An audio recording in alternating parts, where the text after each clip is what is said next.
So accuracy and precision we discussed just now.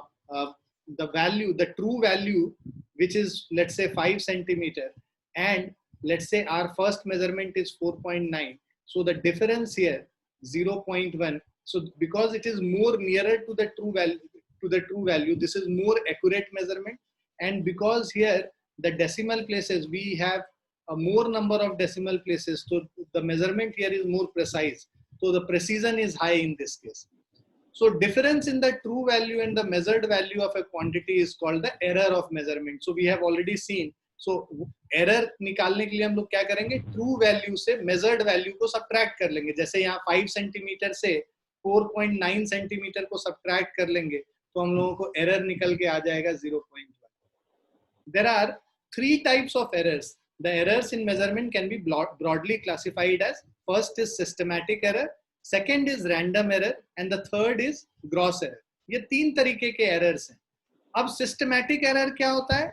The systematic errors are those errors that tend to be in one direction, either positive or negative. तो systematic है, नाम से ही पता है कि systematic मतलब या तो positive के तरफ ही error होगा या negative के तरफ ही error होगा.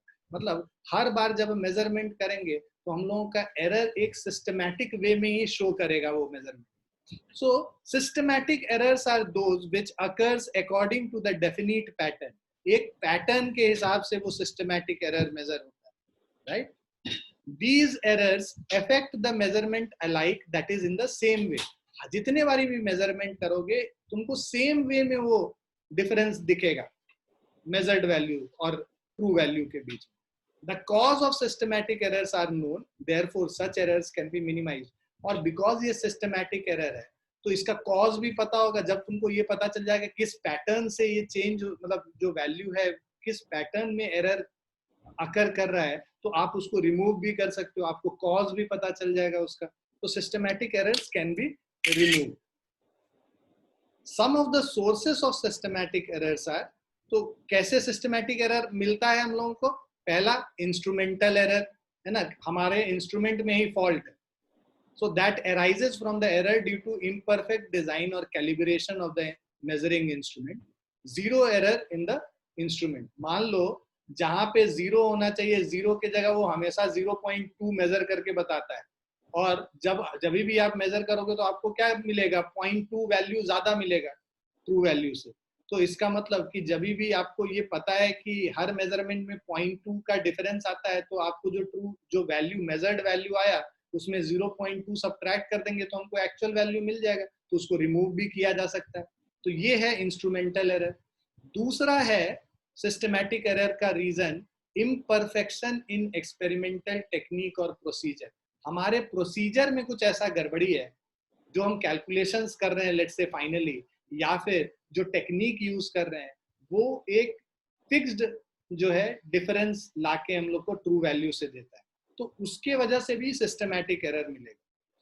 तीसरा है पर्सनल एरर, है ना. हमारा हाथ ही ऐसा है या हमारा जो देखने का तरीका है वो भी ऐसे गलत तरीके से हम देख रहे हैं जिससे हर बार हमको सेम वैल्यू का डिफरेंस मिल के आता है. So that arises due to an individual's bias. हर इंडिविजुअल का वो बायस है ना. कोई परफेक्ट होता है, कोई इम्परफेक्ट है. इम्परफेक्ट भी एग्जैक्ट अमाउंट से इम्परफेक्ट है कि भाई इतने डिग्री से ही देखेगा हमेशा, है ना. तो उस केस में पर्सनल एरर भी एक सिस्टमैटिक एरर प्रोवाइड करता है. So that arises due to an individual bias, okay, lack of proper setting of the apparatus, or individuals' carelessness in taking observations without observing proper precautions, etc.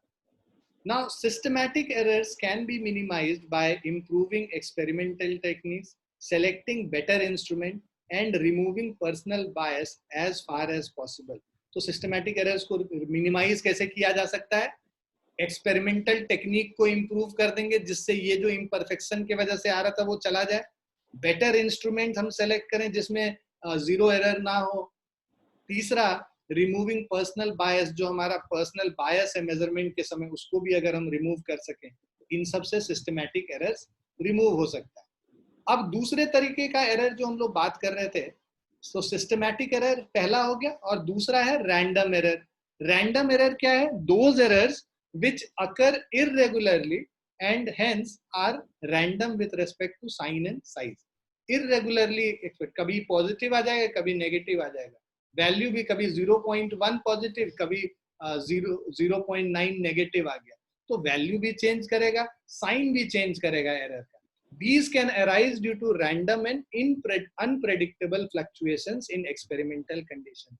तो experimental condition में fluctuation के वजह से ये आता है, पर्सनल एरर्स के वजह से आता है, by the observer taking reading, जो ऑब्जर्वर रीडिंग ले रहा है उसके पर्सनल एरर्स के वजह से भी ये रैंडम एरर आता है. The random errors can be minimized by repeating the observation a large number of times and taking the arithmetic mean of all the observations. तो यही तो तरीका है एरर को कम करने का. हम लोग एक्सपेरिमेंट जब करते हैं लैबोरेटरी वगैरह में, तो हम लोग क्या करते थे, 5 ऑब्जर्वेशन लेते हैं, मान लो x1, x2, x3, x4 और x5, ये 5 मेजरमेंट हमने कर लिया. इन पांचों मेजरमेंट को ऐड करके 5 से डिवाइड कर दिया, इससे हम लोगों को जो मीन वैल्यू निकल के आएगा, ये मीन वैल्यू को हम मानते हैं कि ये एक्चुअल मेजरमेंट है, मतलब ट्रू मेजरमेंट. इनफैक्ट कभी भी जब एरर कैलकुलेट करना होता है तो ट्रू मेजरमेंट्स के समय हम लोग अगर ट्रू मेजरमेंट नहीं दिया हुआ है तो वहां पे जो अरिथमेटिक मीन निकाल के जो वैल्यू आता है वही ट्रू मेजरमेंट का वैल्यू हम लोग लेके चलते. क्लियर है सभी को?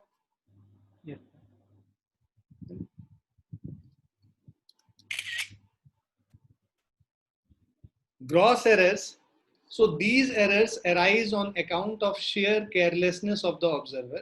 For example, reading an instrument without setting it properly or recording the observation wrongly. Gross error मतलब एकदम भयंकर error जिसको कहते हैं. Gross का मतलब ये हो गया जो बहुत ज्यादा अचानक से error आ गया. वो क्यों होता है? या तो हमने इंस्ट्रूमेंट ये एकदम गलत तरीके से सेट किया, उससे कुछ अजीब ही है हम लोगों को वैल्यू आ जाएगा, या फिर हम लोग रिकॉर्डिंग करने समय जब ऑब्जर्वेशन रिकॉर्ड कर रहे हैं देखे वहां 2.3 और यहाँ लिख दिया 3.2, होता है कभी कभी ऐसा एरर. तो ये जो एरर्स हैं इसको ग्रॉस एरर्स कहते हैं. तो हम लोग 3 एरर पढ़े, सिस्टमैटिक एरर है ना, रैंडम एरर और तीसरा ग्रॉस एरर. ये जो लीस्ट काउंट एरर है, ये least count error systematic error के अंदर ही आता है. सो smallest value that can be measured by measuring instrument is called its least count. तो बेसिकली इसमें अगर कोई इंस्ट्रूमेंट है उसमें जो मैक्सिमम एरर हम लोग लीस्ट काउंट के वजह से होगा, that will be least count error. वो रेजोल्यूशन पे डिपेंड करता है.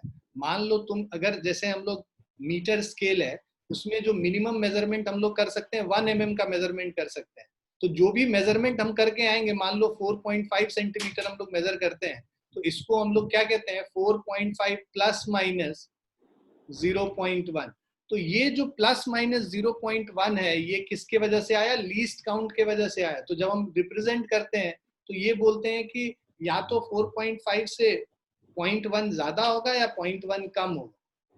होता है ना, अगर मेरे पास स्केल में कुछ ऐसा रीडिंग है, ये 4 है और फिर 1 2 3 4 और ये 5वां हो गया, और फिर 1 2 3 4 और 5वां वाले पे ये 5 आ गया.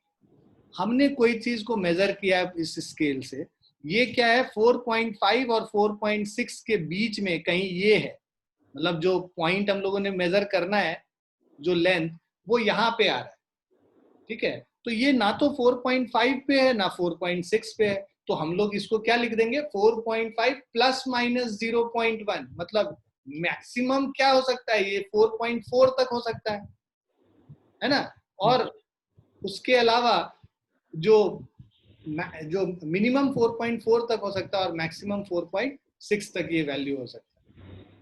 ठीक है, तो इसको हम लोग प्लस माइनस 0.1 लेके चलते हैं, ये हमारा लीस्ट काउंट एरर हो जाता है. So the least count error is the error associated with resolution of the instrument. Resolution मतलब जो मिनिमम वैल्यू जो मेजर कर सकता है हमारा इंस्ट्रूमेंट. जैसे यहाँ पे हम लोग का जो मिनिमम वैल्यू 1 mm था, तो मतलब 0.1 सेंटीमीटर हम लोग मिनिमम वैल्यू मेजर कर सकते हैं, तो रेजोल्यूशन इंस्ट्रूमेंट का 0.1 सेंटीमीटर हो जाएगा और वही उसका लीस्ट काउंट एरर होगा. जो सबसे छोटा वैल्यू हम उस इंस्ट्रूमेंट से मेजर कर सकते हैं वो उसका लीस्ट काउंट हुआ, और उसको that is the error which that instrument can provide due to this least count error. So using instrument of higher resolution and by improving experimental techniques we can reduce the least count error.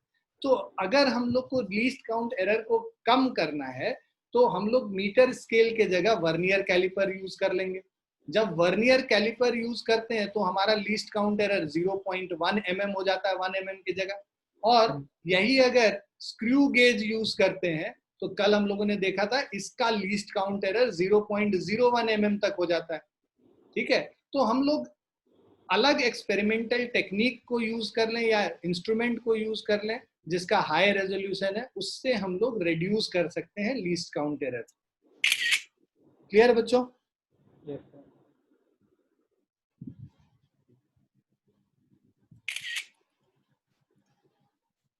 अब आ जाते हैं absolute error, relative error और percentage error पे कि absolute error क्या होता है, relative error क्या होता है और परसेंटेज एरर क्या होता है। तो एब्सोल्यूट एरर के लिए हम लोग क्या करेंगे, सबसे पहले तो हम लोग को ट्रू वैल्यू पता होना चाहिए। तो जो ट्रू वैल्यू है उससे मेजर्ड वैल्यू को सब्ट्रैक्ट कर लेंगे तो एब्सोल्यूट एरर निकल जाएगा।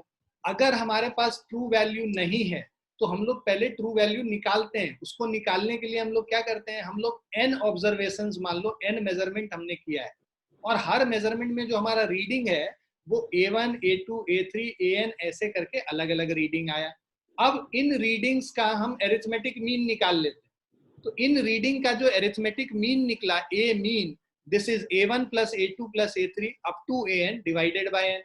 तो मतलब summation of AI with divided by n। तो ये हो गया हमारा मीन वैल्यू। तो ये जो मीन वैल्यू होता है ये हमारा ट्रू वैल्यू हो गया।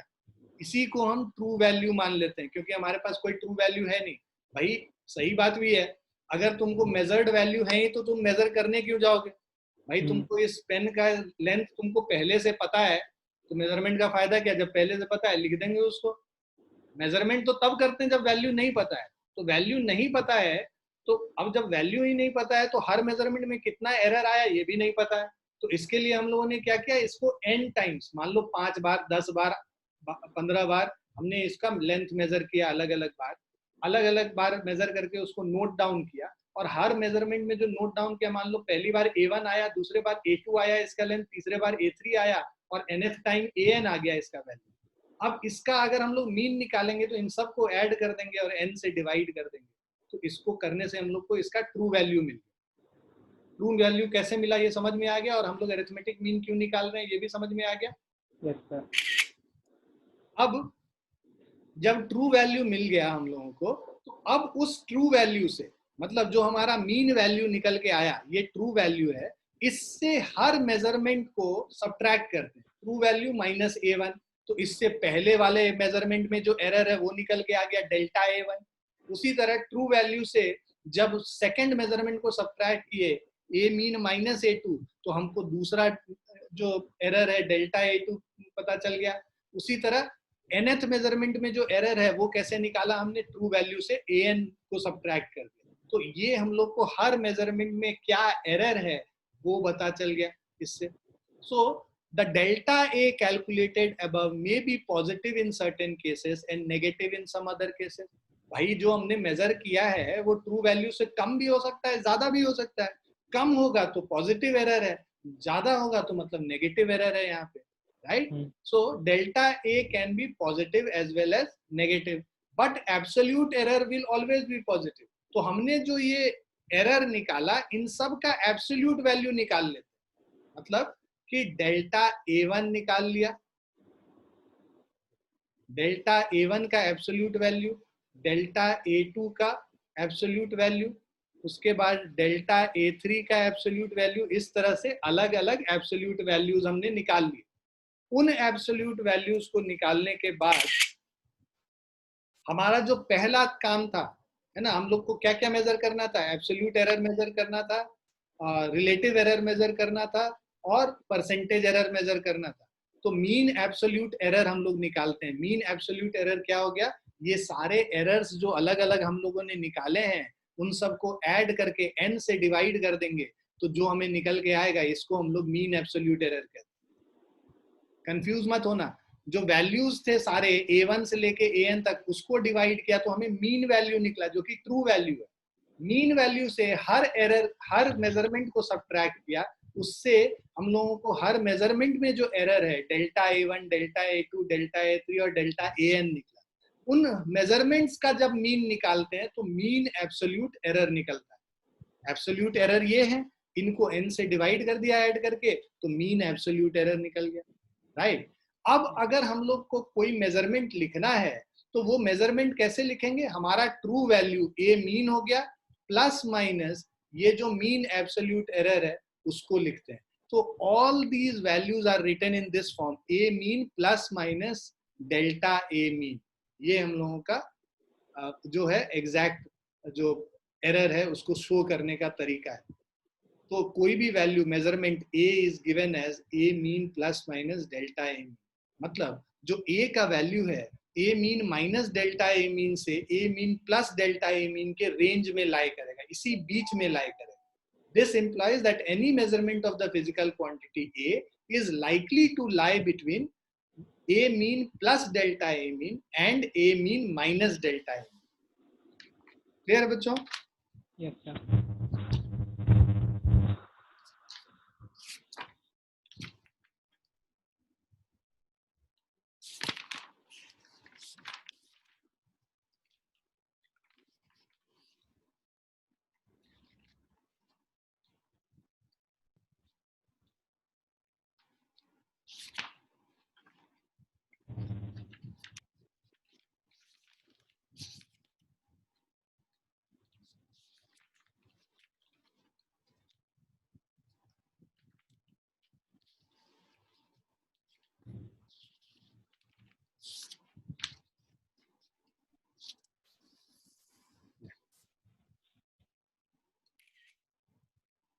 अब रिलेटिव एरर अगर हम लोग को निकालना है तो रिलेटिव एरर और फ्रैक्शनल एरर हम लोग कैसे निकालते हैं कि जो हम लोगों ने मीन एब्सोल्यूट एरर निकाला या मीन एरर निकाला उसको जो ट्रू वैल्यू है ए मीन से डिवाइड कर देंगे। So relative error is the ratio of mean absolute error to the mean value. Mean absolute error को मीन वैल्यू से डिवाइड कर देंगे तो हमें रिलेटिव एरर निकल जाएगा। So when the relative error is expressed in percentage, इसी को इनटू 100 कर देंगे, है ना।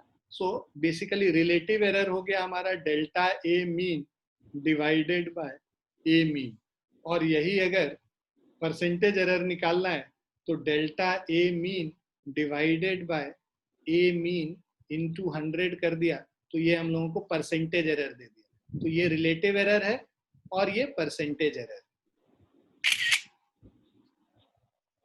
अब कॉम्बिनेशन ऑफ एरर्स, ठीक है, before we do this combination of errors एक एग्जाम्पल करते हैं।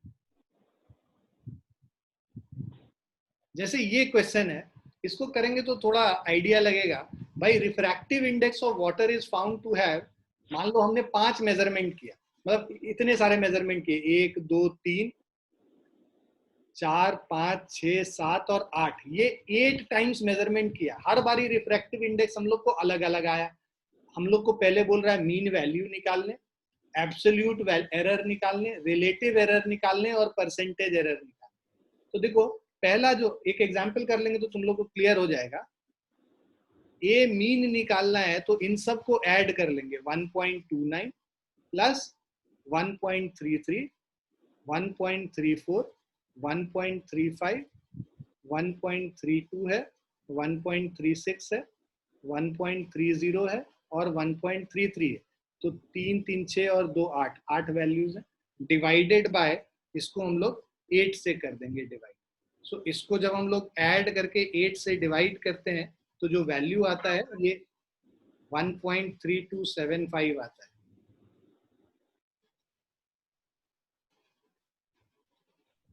Okay, so once you have got this mean value, अब हम लोग क्या करेंगे, डेल्टा ए सबका जो ये ए मीन निकल गया, अब हम लोग डेल्टा A1 निकालेंगे, मतलब पहले वाले मेजरमेंट में क्या एरर है। तो जो हमारा जो ट्रू वैल्यू है 1.3275, इससे हम लोग क्या करते हैं 1.29 को सब्ट्रैक्ट कर लेते हैं, राइट। तो मीन एब्सोल्यूट एरर हम लोग निकाल लेते हैं। तो ये मीन वैल्यू ये निकल गया हमारा, मीन एब्सोल्यूट एरर इसको सब्ट्रैक्ट करेंगे तो 1.3275 माइनस 1.29 अगर हम लोग करते हैं।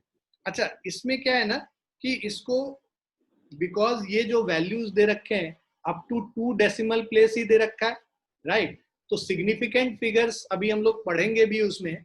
उसमें क्या कहता है कि अगर जब एडिशन होता है तो जितने यहाँ पे डेसिमल प्लेसेस हैं उतने ही डेसिमल प्लेसेस हमारे आंसर में होने हैं। तो इसको राउंड ऑफ करेंगे अप टू 2 डेसिमल प्लेस, तो 7 क्या है, 5 से बड़ा है, तो ये 1.33 हो जाएगा। तो इसको हम लोग क्या लिख लेंगे, 1.33 माइनस 1.29 का मॉड। तो ये हमारा जो वैल्यू आएगा ये 0.04 आ गया, ठीक है। अब सेकेंड वाला हम लोग इसी तरह डेल्टा A2 निकालते हैं, दूसरे वाले में जो एरर है, तो ये है 1.33 माइनस 1.33 का मॉड, तो ये हमारा 0 हो गया। उसके बाद error in the third measurement delta A3 is equal to 1.33 minus 1.34 इसका मॉड, तो दिस इज 0.01। उसके बाद डेल्टा A4 हमने निकाला, सो दिस इज 1.33 माइनस 1.35, ये वैल्यू निकाला तो ये 0.02 आ गया, ठीक है, क्योंकि मॉड निकाल रहे हैं, एब्सोल्यूट वैल्यू निकाल रहे हैं। फिर डेल्टा A5 का मॉड इज इक्वल टू, यहाँ पे 1.32 है तो 1.33 माइनस 1.32 करेंगे तो ये हो जाएगा 0.01। उसी तरह डेल्टा A6 हम लोग निकाल लेते हैं, A6 1.36 है और 33 से सब्ट्रैक्ट करेंगे तो 0.03 आ जाएगा। उसके बाद हमारे पास डेल्टा A7 हम लोग जब निकालते हैं तो ये हमारा 1.30 है तो 0.03 आ जाएगा। और उसी तरह डेल्टा A8 निकालते हैं तो ये जो वैल्यू निकल के आएगा ये फिर से 0 आ जाएगा। तो अब हम लोग क्या है, ये सारे एरर्स निकल गए हर मेजरमेंट में, absolute error, mean absolute error निकालना है, मतलब डेल्टा A मीन निकालना है। तो मीन एब्सोल्यूट एरर निकालने के लिए हम लोग इन सब को ऐड कर लेते हैं और ऐड करके 8 से डिवाइड कर लेंगे ये सारे एरर्स जो है, मतलब 0.04 प्लस 0 प्लस 0.01 0.02 0.01 0.03 0.03 प्लस 0, तो ये हमारा 33628 वैल्यूज हो गया। इन सब को 8 से डिवाइड कर दिया तो this will give us 0.0175, 0.14 by 8 हो गया basically, which is equal to 0.0175। So this is, इसको अब 2 डेसिमल प्लेस तक फिर से लिखेंगे तो 0.02 हो जाए, क्योंकि अप टू 2 डेसिमल प्लेस पे ये लिखा हुआ है जो क्वेश्चन में जो वैल्यूज है। तो ये डेल्टा A मीन हमारा एब्सोल्यूट एरर ये निकल गया। सो this is your absolute error.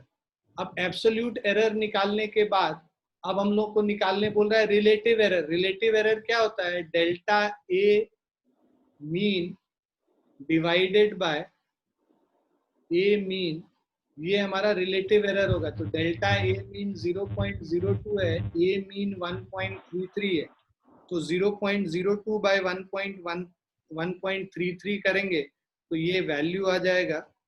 So this is 0.015। तो 0.015 इसको 2 डेसिमल प्लेस तक लिखेंगे तो ये 0.02 ही रहेगा। उसके बाद ये हमारा हो गया जो है रिलेटिव एरर। और परसेंटेज एरर निकालना है, so this will be delta A mean by A mean into 100। सो इसको हमने कैलकुलेट किया तो 0.02 इंटू 100 कर देंगे, सो दिस विल बी 2%। सो ये जो वैल्यू आया ये 2% आ गया। सो this is percentage error, percent error. This is relative error and this is absolute error. Is it clear to everyone? Yes, sir.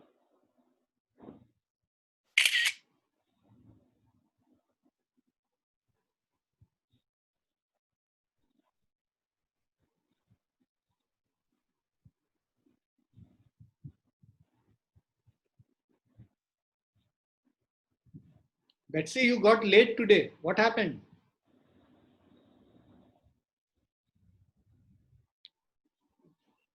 We waited for you for some time. So you are understanding it right now, okay?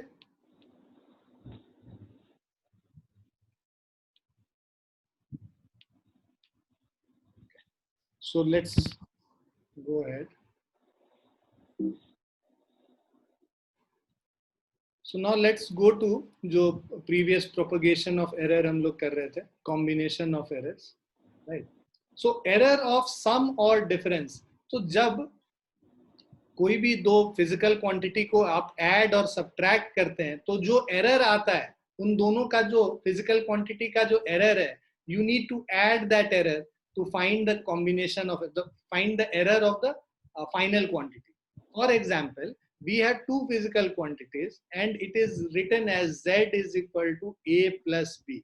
So in that case, the absolute errors are directly added. So when two quantities are added or subtracted, the absolute error in the final result is the sum of the absolute error in the individual quantities.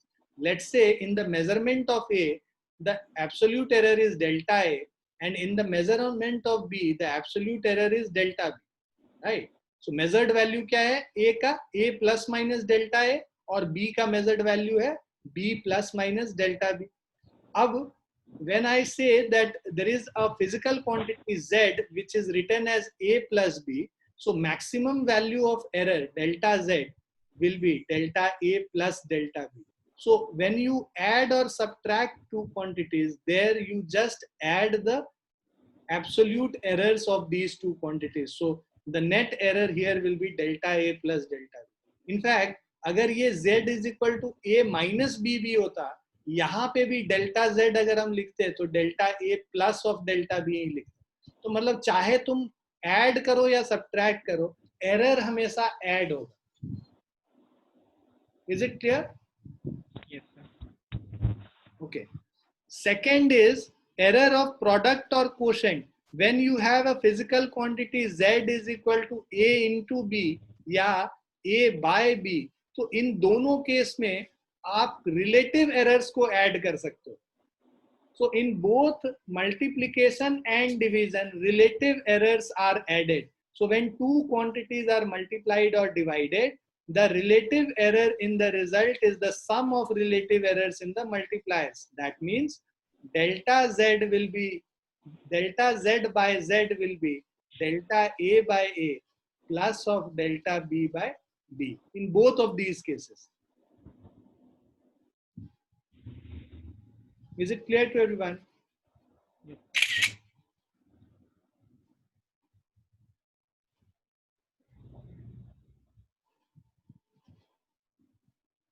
Okay, now let's come to error in case of measured quantity raised to a power.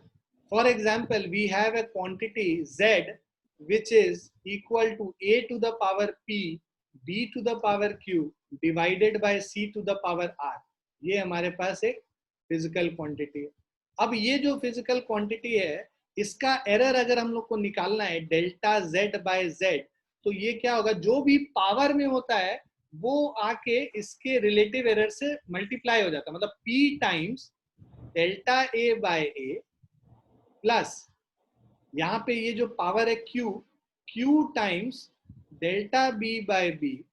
Division में भी plus ही होता अभी हमने देखा, तो R times delta C by C. ये हमारा delta Z by Z का वैल्यू है. So whatever the power is there, that power comes and gets multiplied here. तो ये बेसिकली डिफरेंशिएशन का चीज है. डिफरेंशिएट करते हैं तो जो पावर होता है वो आके मल्टीप्लाई हो जाता है. तो वही सेम चीज यहाँ पे हम लोग कर रहे हैं. डिराइव भी उसी से होता है. डेरिवेशन हम लोग को इम्पोर्टेंट नहीं है. हम लोग को ये जानना है कि अगर a to the power p, b to the power q divided by c to the power r है, तो डेल्टा z बाय z क्या हो जाएगा, p times delta a by a plus q times delta b by b plus r times delta c by c. Clear? Yes, sir.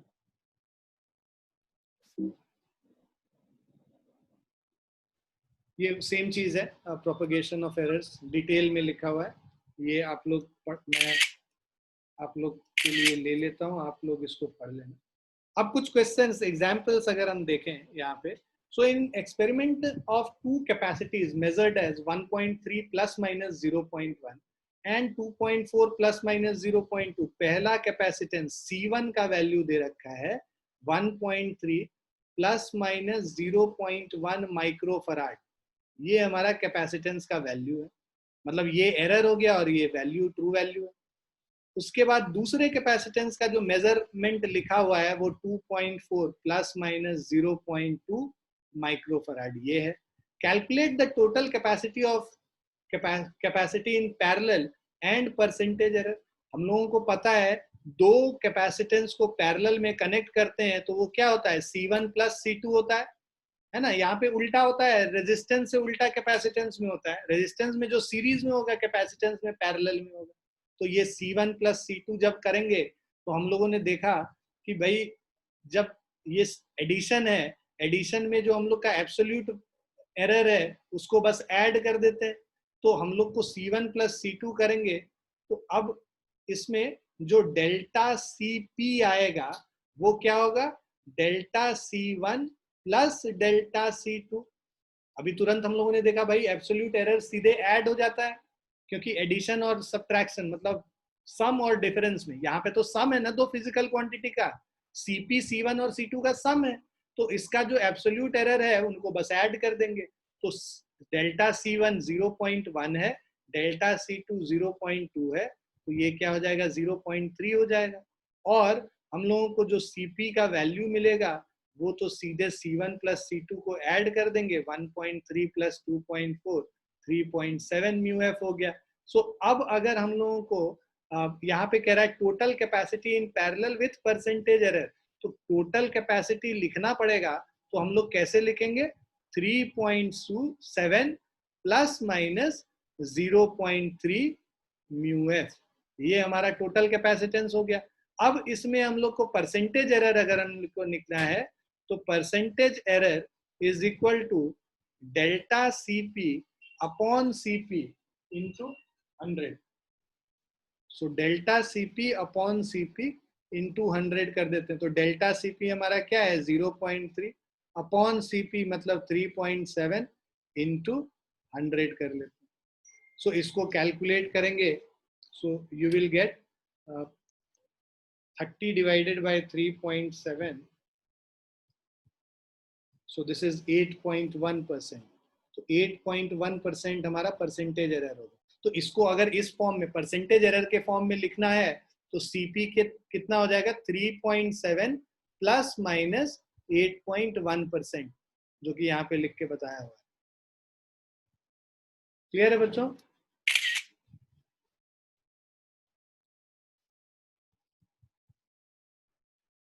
Is this clear to everyone?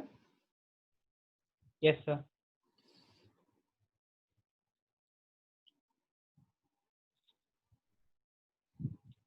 Okay, let's go to the next one. So I'll be sharing all these slides with you in PDF format just after the class, so you can go through these examples and numericals again and make your own notes.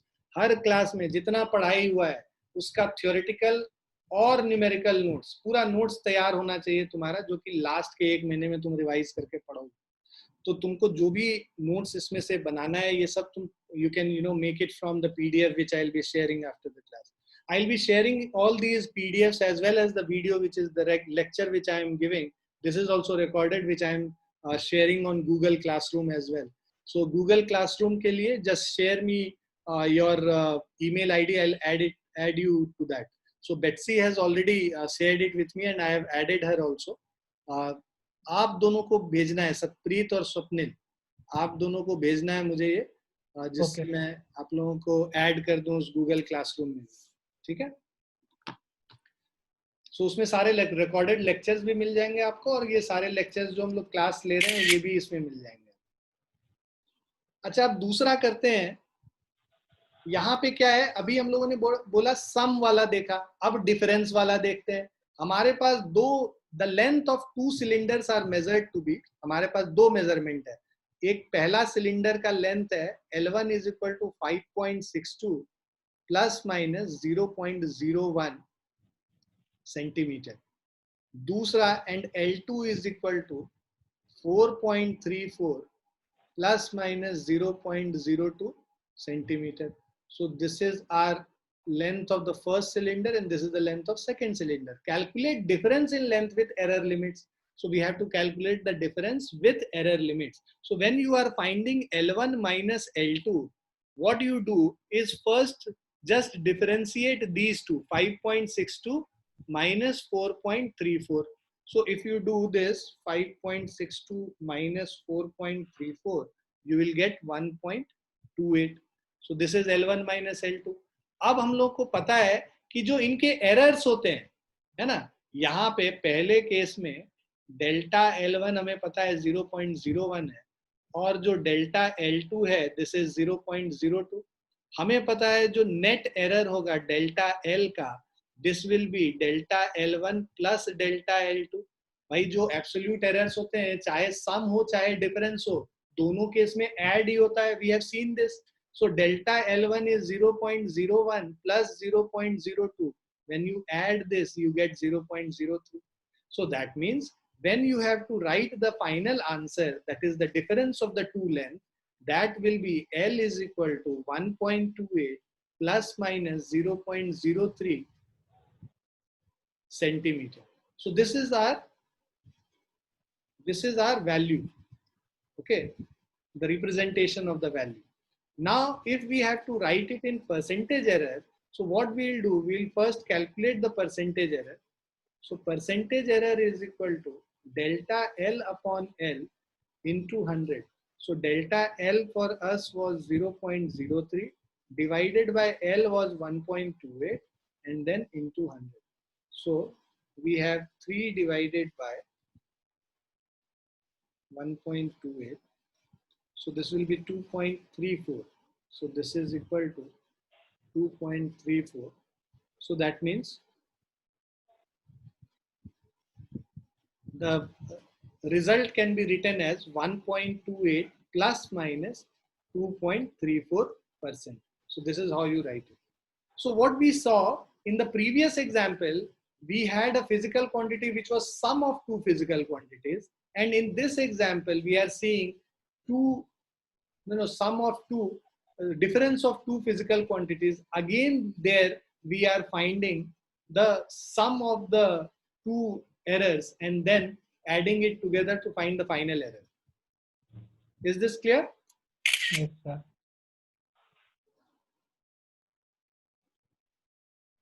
So let's go to the next one now. Now, error in a quotient and error in a product. So the theory part we have already seen. Okay, and this is error raised to a power. So let's do one of the example which will make things more clearer.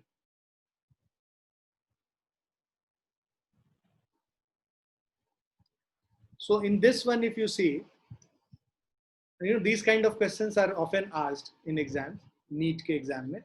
The length and breadth of a rectangular lamina are measured to be 2.3 plus minus 0.2 centimeter and 1.6 plus minus 0.1 centimeter. तो ये हमारा पहला ये length हो गया. So length is given as 2.3 plus minus 0.2 centimeter. Breadth is given as 1.6 plus minus 0.1 centimeter. तो ये length और breadth हमें पता चल गया. Now calculate the area of the lamina with error limits. So area is equal to length into breadth.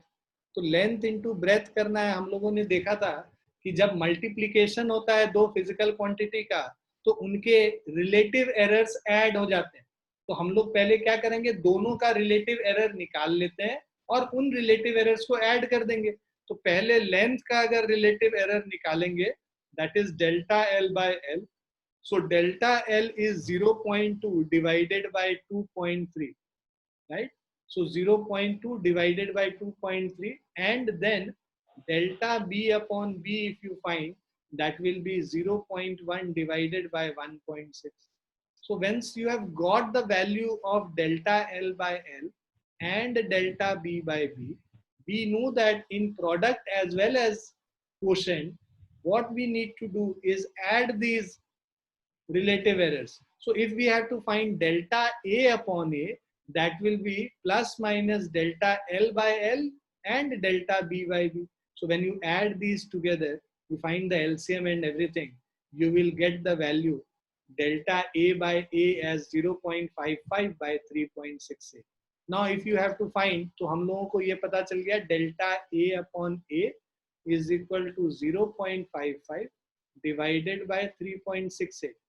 अब अगर हमें डेल्टा ए निकालना है तो what we'll do, we'll multiply this A on the other side. So delta A gives 0.55 by 3.68 into A.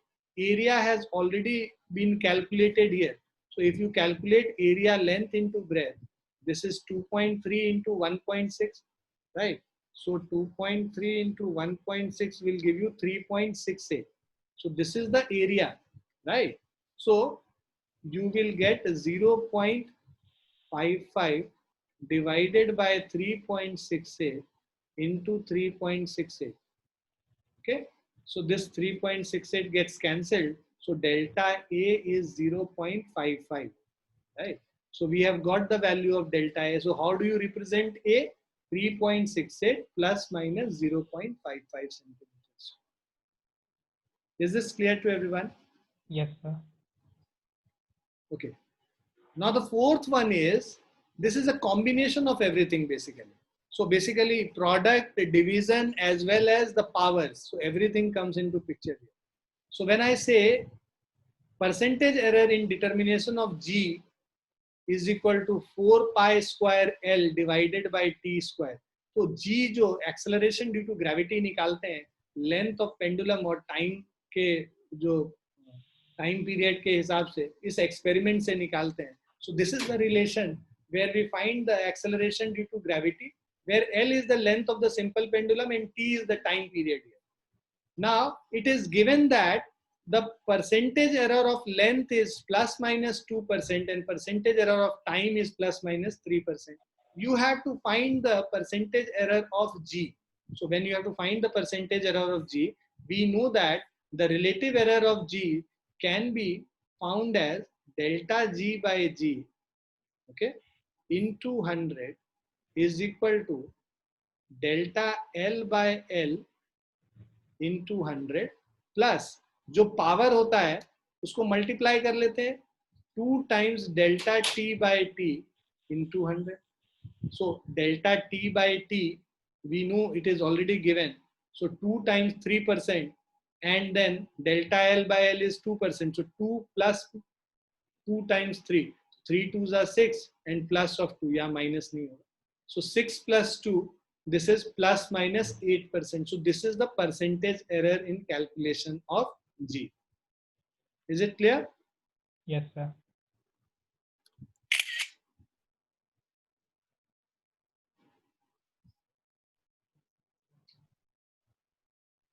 So this we have already done. This also we have already done. Calculate when they are in parallel. Difference in length we have already done. Rectangular lamina we have done. This is also done. Okay. So now let us do some examples based on these. So this also mean absolute errors, we already have done these kind of questions. Temperature of two bodies measured by thermometer.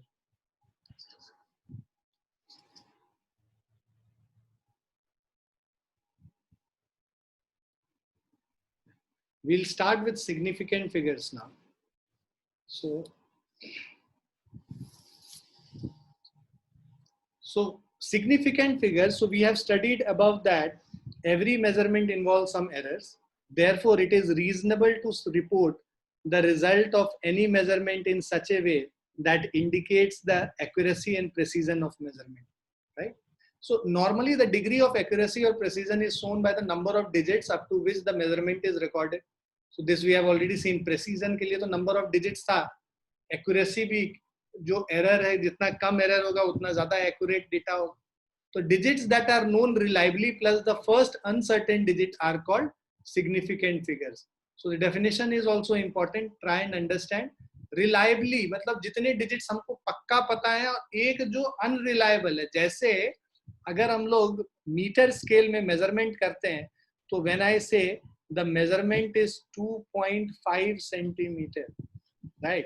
So 2.5 centimeter means, you know, it is a centimeter. जो यहाँ पे जो readings होते हैं तो वो centimeters में readings होंगे, तो उसमें जो एक extra digit, तो because यहाँ पे reliably तो आप centimeter ही measure कर सकते हो, but एक extra तक आप measure कर सकते हो, तो उसको आप जो extra digit लिखते हैं वो number of significant figures, यहाँ पे 3 significant figures तक आप बोलेंगे कि measure कर सकते हैं, मतलब 2.52 और 2.53, तो ये 3 significant figures जितना आप reliably जानते हैं और extra एक, तो that gives you the significant figure. So digits that are known reliably plus the first uncertain digit are known as significant figures of or significant digits. So normally, larger the number of significant figures in a measurement, higher is the accuracy of measurement. Okay. So thus stating the result of measurement that includes more digits than significant digits is misleading, as it would give a wrong idea about the precision of the measurement. मतलब calculation करके हम लोगों ने calculate किया 2.34 into हम लोगों ने value निकाला let's say 3.48, तो calculator पे अगर तुम इसको calculate करोगे 2.34 into 3.48, so you will get a value equal to 8.1432. यहाँ पे 3 significant figures हैं, यहाँ 3 significant figures है, तुम्हारे आंसर में 5 significant figures नहीं हो सकते, right? So you cannot have 5 significant figures. So that means our calculation is wrong here. मतलब our representation is wrong here, right? You cannot have more significant figures than what is already given in the measurements. So calculation करके ये values अलग आ सकते हैं, उसको हम लोग को वापस कन्वर्ट करना पड़ता है उतने ही सिग्निफिकेंट फिगर्स में जो कि गिवन है. सो इसीलिए सिग्निफिकेंट फिगर्स का यूजफुलनेस ज्यादा है. So common rules for counting significant figures. So these are some of the common rules to count significant figures. First rule is all non-zero digits are significant. So जितने भी non-zero digits होते हैं, जैसे 1, 2, 3, 4 हो गया. So here we have 4 significant figures. 189, here we have 3 significant figures. Second rule says that all zeros occurring in between two non-zero digits are significant no matter where the decimal point is. If you have number of zeros between two non-zero numbers, these zeros will also be significant. So there are 4 significant figures here. Similarly, here, even though decimal point is there, so because these zeros lie between this 0 and this 0 lies between, you know, non-zero digits, that's why we'll count it as these zeros will also be significant. So number of significant figures here will be 5. Third rule states that if the number is less than 1, the zeros on the right of decimal point and to the left of the first non-zero digits are non-significant.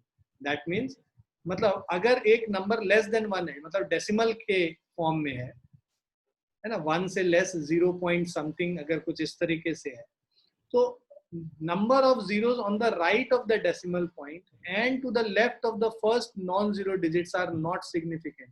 तो देखो ये decimal point के right में और non zero digit के left में, मतलब ये 0 और ये 0, दीज आर नॉट सिग्निफिकेंट. तो यहाँ पे कितने सिग्निफिकेंट फिगर्स हैं? बस यही 4 significant figures. So the zeros between 7 and 4 is significant. ये वाला 0 सिग्निफिकेंट होगा, बट ये दोनों 0 सिग्निफिकेंट नहीं होगा डेसिमल पॉइंट के बाद. So zeros which are on the right of the decimal place and to the left of the first non-zero digits, these are not significant. So number of significant figures here will be 4. The fourth rule states that in a number without a decimal point, the terminal or trailing zeros are not significant. So if we don't have a decimal point, then the trailing zero will not be significant. This is not significant. So only 3 digits are significant here. The trailing zeros being not significant. Fifth rule says that, however, in a number with a decimal point, the trailing zeros are significant. So if I write 3.500, here these zeros will be significant. So there will be 4 significant figures. Similarly, if you have a number 0.006900, so all these digits are significant. These two zeros are not significant. So 69, so 2 plus 3, there are 5 significant figures. Now, sixth rule is change of unit does not change the number of significant figures in a measurement. So if we are writing, let's say we have 2.34 meter, right? So 2.34 meter, if we write it in terms of centimeter, it will be 234 centimeter. So यहाँ पे भी 3 significants, here also 3 significant figures. But if we write it in millimeters, then it will be 2340 millimeter. Again, we have only 3 significant figures. Why? Because this 0 is not significant, right? Yes, sir. But यही अगर कुछ ऐसे लिखोगे, let's say 2340 meter है, right? So here number of significant figures is, right, 3. So इसको centimetre में जब convert करेंगे, when you divide it by 100, you shall not write it as 23.40. If you write 23.40, there becomes 4 significant figures here, right? Sorry, when I convert it into kilometers, when I convert it into kilometers, so we'll get 2.340 kilometer. If we write it like this, there are 4 significant figures here. So which is not true, which is not correct. There should be only 3 significant figures. So when we convert it into kilometer, we'll have to write it as 2.34 kilometer only. Why? Because after decimal point, trailing zeros are significant. So we cannot write it as 2.340 kilometer. You have to take care of that. So that is what is being written here. Change of unit does not change the number of significant figures. Is this clear to everyone? Yes, sir. Rule 7, the digit 0 conventionally put on the left of a decimal for a number less than 1 is never significant. जैसे 0.3570, तो ये जो 0 है, जो conventionally हम लोग लिखते हैं, कोई भी number जो कि 1 से छोटा होता है, उसको हम लोग ऐसे ही represent करते हैं 0.12. तो ये 0 जो हम लोग लिखते हैं, this is never significant. Now, rule 8 is the multiplying or dividing factors which are neither rounded numbers nor numbers representing measured values are exact. They have infinite number of significant digits as per the situation. मतलब कोई भी constant हम लोग use करते हैं. मान लो मैंने define किया force is equal to twice of acceleration. So in this equation, this 2 is a constant. This 2 will have infinite number of significant figures depending on what the value of A is. तो A में अगर significant figure, मान लो A is 2.34, तो F will be equal to 2 into 2.34. So ये कितना हो जाएगा 4.68. तो force को हम लोग 4.68 लिखेंगे. मतलब हम लोग assume कर लेंगे यहाँ पे कि number of significant figures यहाँ पे 2.00 ऐसे है. मतलब here we have 3 significant figures. ऐसा हम assume कर लेते. Is it clear? Yes, sir. Why we do that is because when you multiply or divide, then number of significant figures in the final value should be equal to the least number of significant figures which are present in either of these two quantities. We'll see it just now. So that's why you have to keep that into account. Ki, whenever you have a constant multiplied or divided to a number, that constant will have infinite number of significant figures. That depends on the situation, how many significant figures you have to consider.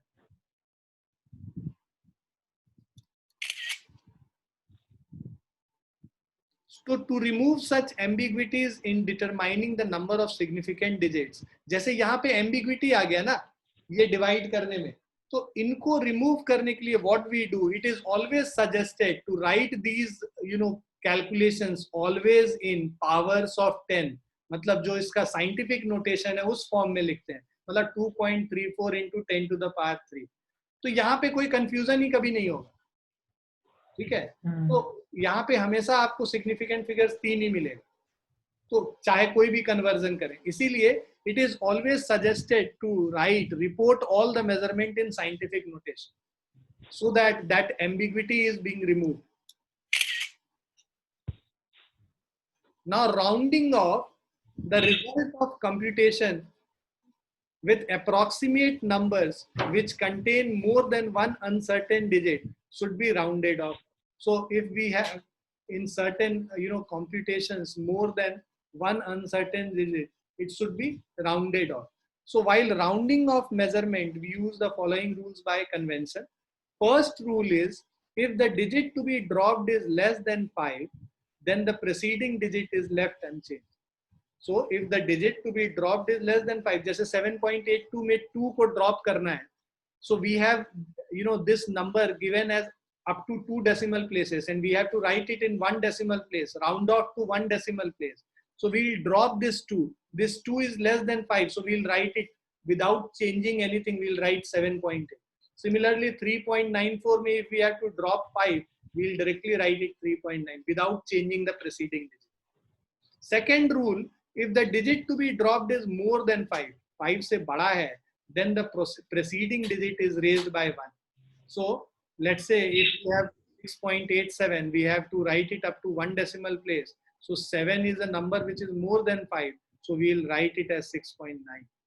Again, x is equal to 12.78 is rounded off to 12.8. This 8 is more than 1.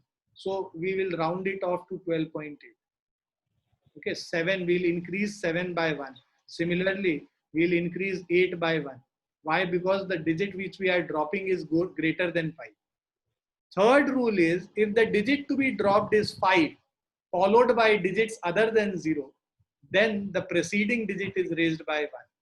Okay, so let's say we have to drop 5 and there are digits which are other than 1, right? So then in that case, what we'll do, we will increase this 3 by 1. So it will become 16.4. Similarly, when we have to drop this 5 and here we have a digit other than 1, other than 0, which is trailing after 5, then in that case, the value of x is again 6.8. This 7 is increased by 1. Is this clear? So now,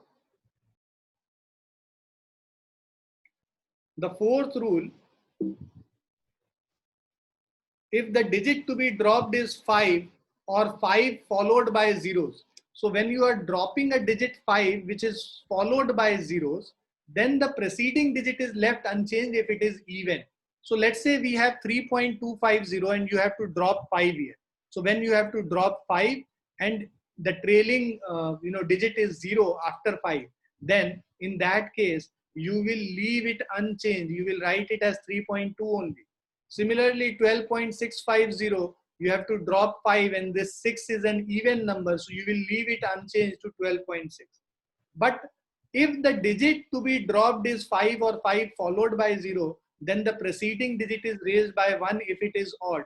So here, if we have to drop 5, this preceding digit is 7, which is odd. So this 7 will be increased by 1 to 3.8. Similarly, if you are dropping this 5 and the digit which is trailing after this is 0, so what you will do, so when you drop this 5, this 1 is increased by 1 to 16.2. Is this clear? Yes. Okay. Now, arithmetic operation with significant figures. So in case of significant figures, the final result of compounding any number of variables should not have more significant figures than the original data from which it was obtained. This we have already discussed.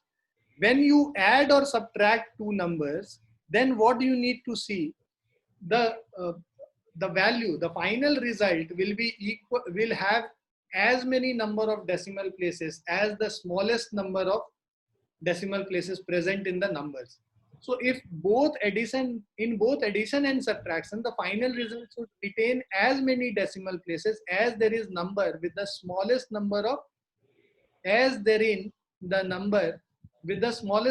decimal place. For example, here we have 1 decimal place, 2 decimal place, 3 decimal place, and 3 decimal place here.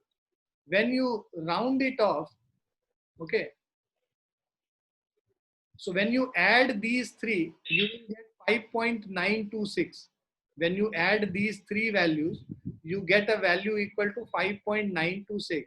Now, out of these three values, this number 2.1 has the least number of decimal place, which is 1. So your answer should also have least number of decimal place, that is 1.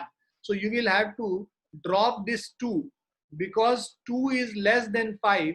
So you will leave it as it is as 5.9 meter. So this is how you round off when you are adding or subtracting numbers. When you are multiplying and dividing, then you have to consider the least number of significant digits present in the number. So for example, you have a number x which is equal to 3.8. We have two significant figures here. Y is equal to 0.125. Here we have three significant digits here. So when you multiply x into y, the final answer has three significant digits. But because we have to take the smallest number of significant digits possible, that is 2, then you will have to drop this 5. When you drop this 5, this 7 is an odd number, so this will become 0.48. Why? Because odd number has to be increased by 1. क्योंकि यहाँ पे 5 drop कर रहा है और इसके पीछे कोई और डिजिट नहीं है. क्लियर है बच्चों? Yes, sir. So now what I'll do, I'll share these questions with you, right? And then in the next class, we'll start the dimensional analysis. So what you need to do is solve all these questions which I'll be sharing with you and go through the theory part which we have already done. Okay.